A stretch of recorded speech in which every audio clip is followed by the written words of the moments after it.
Population management విధానం అమలుపై చంద్రబాబు సమీక్ష. సో ఇప్పుడే మనం చూసుకున్నట్లయితే పాపులేషన్ మేనేజ్మెంట్కి సంబంధించి సమీక్ష జరుగుతోంది. రాష్ట్రంలో పాపులేషన్ మేనేజ్మెంట్ విధానం అమలుపై ముఖ్యమంత్రి చంద్రబాబు సమీక్ష నిర్వహించారు. చేపట్టాల్సిన చర్యలపై చర్చించారు.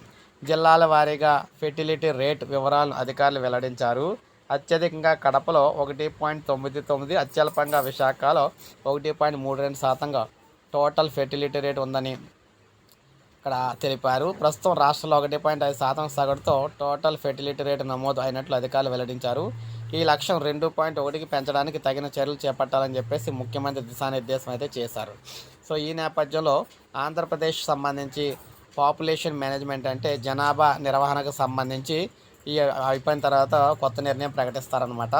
అప్పుడు జిల్లాల వారీగా ప్రజలు ఏం చేయాలి, ఏం చేయకూడదు, పిల్లల్ని ఏ విధంగా కనాలి, ఎంతమందిని కనాలి అనే దానికి సంబంధించి పిల్లలు ఎక్కువ మంది పిల్లల కంటే వారికి ప్రోత్సాహం ఇచ్చే విధంగా డబ్బులు కూడా ఇచ్చేందుకైతే కొత్త పథకం అయితే తీసుకురాబోతున్నారన్నమాట. సో ఇది మనకి లేటెస్ట్ అప్డేట్. ఒక లైక్ చేయండి, సబ్స్క్రైబ్ చేసుకోండి, మన ఛానల్ సబ్స్క్రైబ్